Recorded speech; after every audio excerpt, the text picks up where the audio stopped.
affairs, business, sports, culture and the arts. You're watching PBC Jamaica.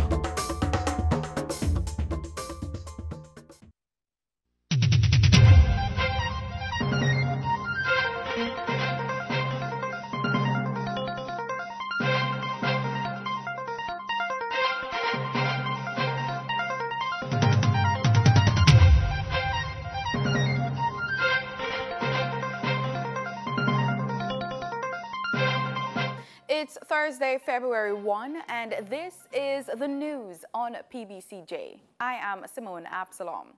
The Police Federation is reporting that it is making slow progress in wage talks with the government.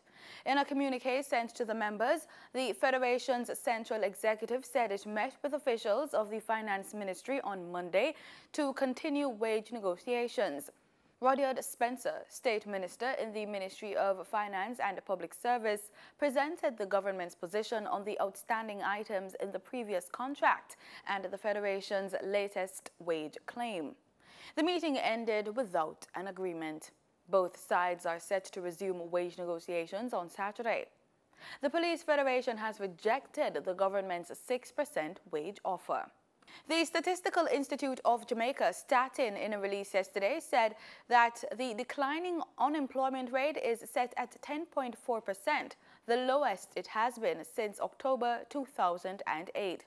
Statin, the government statistics agency, said that the youth unemployment rate of 25.4% was also the lowest since January 2008, while female employment continues to increase. In addition, it noted that at October 2017, most of the persons who gained employment were non-government employees. Dwayne Smith, son of outgoing Member of Parliament Derek Smith, will not be the governing party's candidate for the St. Andrew Northwestern seat. The elder Smith, who represented the constituency for 29 years, went on retirement last month and has given his firm backing to his son, the councillor for the Chancery Hall division in the constituency. He has also insisted that his replacement should be chosen in keeping with the party's constitution, which includes consultation with the constituency executive.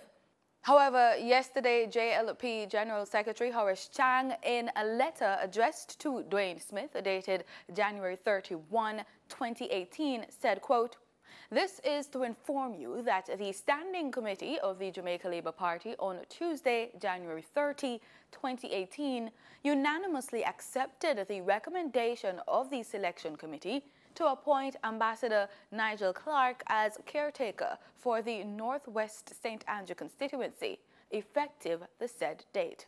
End quote. Cornwall Regional Hospital in St. James is reporting a reduction in gunshot cases since the state of emergency was declared in St. James on January 18.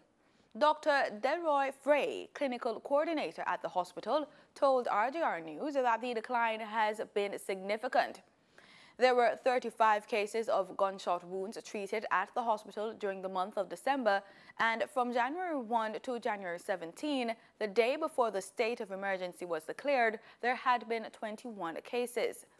He says staff morale at the hospital had significantly improved as a result of the reduction in gunshot cases. Justice Brian Sykes will today take up his appointment as acting Chief Justice.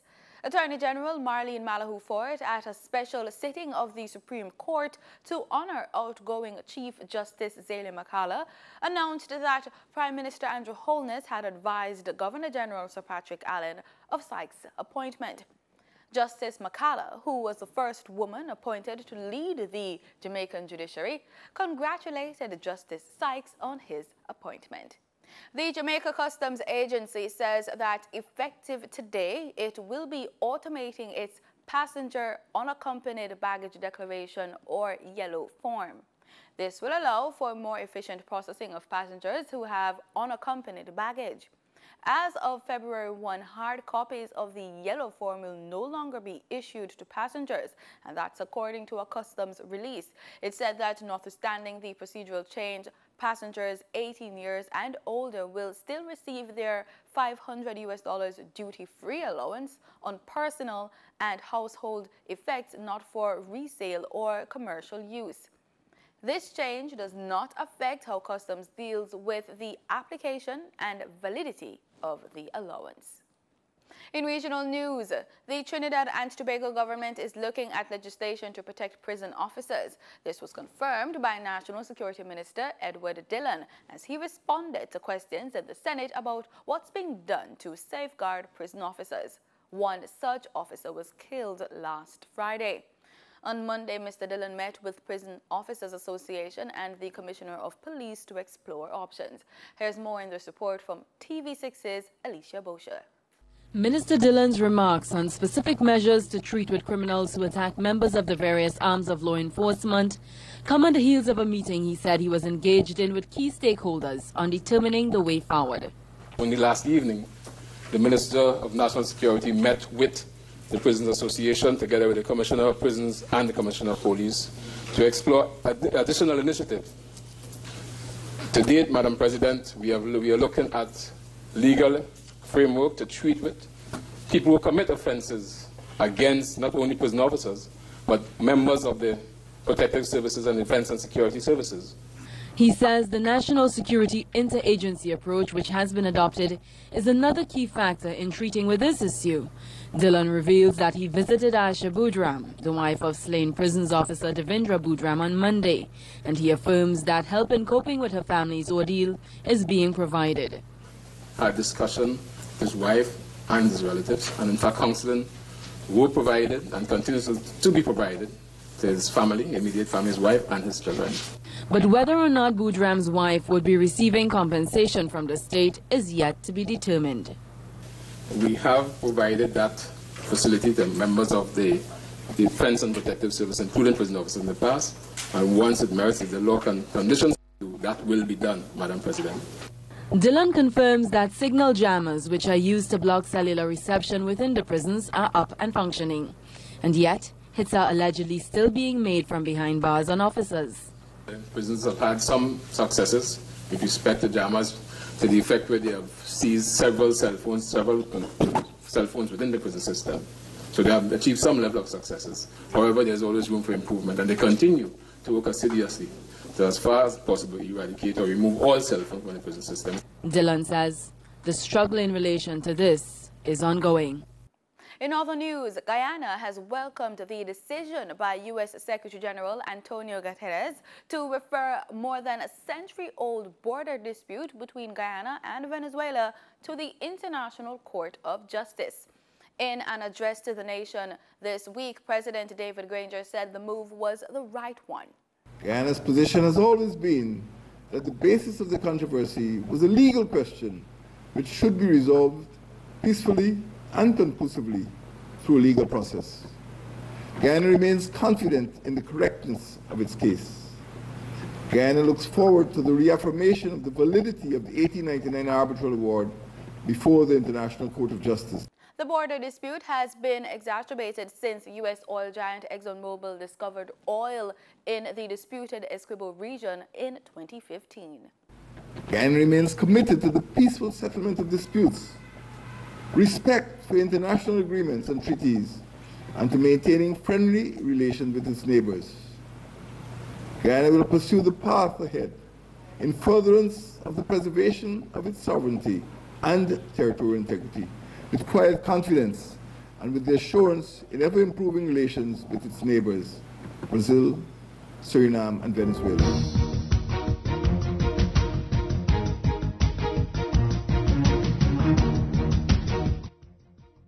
In sports, Jamaica's Reggae Boys were able to hold World Cup-bound South Korea in a 2-2 draw in their friendly international inside the Mardan Stadium in Turkey this week.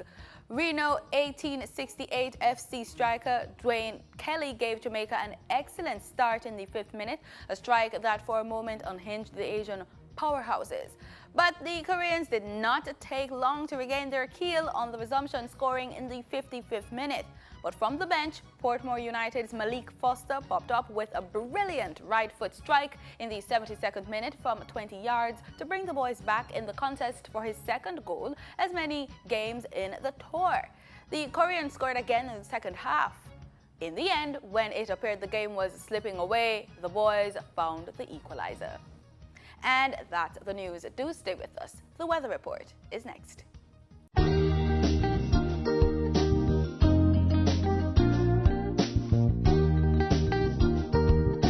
This is PBCJ's weather report. Let's start with our local currents. In Kingston right now, the temperature is just about 26 degrees Celsius and we're having some cloudy conditions. Humidity is at 79%. Let's take a look at our 7-day forecast for Kingston. We're seeing that there's a 30% chance of rainfall for today. We're also seeing temperatures between 23 and 29 degrees going into the weekend. We should expect some sunny skies tomorrow, but we could get some rainfall in certain parts of Kingston on Saturday and Sunday. We're looking at sunny skies for Monday morning. Let's take a look at what's happening in Montego Bay. The current conditions in Montego Bay, we're seeing humidity at 84% and we're seeing a forecast of cloudy conditions for Montego Bay. Temperatures just about 26 degrees Celsius.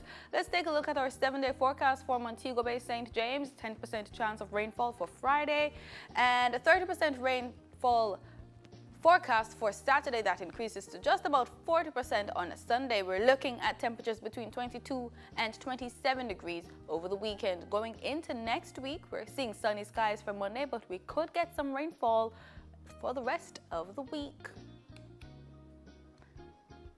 The current conditions for Portland, we're looking at a wind speed east at 17 kilometers per hour. We're also seeing cloudy conditions, but we could get some rainfall in Portland today. We're seeing temperature set at 26 degrees Celsius.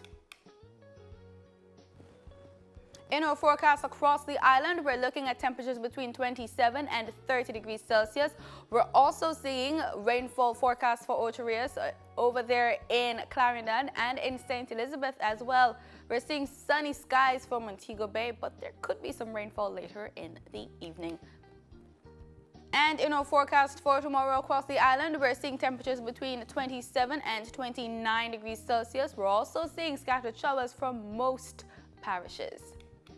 In our regional forecast for tomorrow, we're looking at temperatures between 24 and 28 degrees Celsius. We're also seeing cloudy conditions for Nassau, Bahamas, and we're seeing rainfall in the eastern end of the region. You could be getting some scattered showers over there in Havana, Cuba as well. Let's take a look at what's happening in our travel planner. We're looking at the United States, where we're seeing sunny skies for Los Angeles and Miami, some snowfall for New York and Atlanta. We're seeing a minimum temperature -1 degree and a high at 26 degrees Celsius for these areas. And that's it for the weather report. Thanks so much for making it PBCJ. Remember, we are the people's station.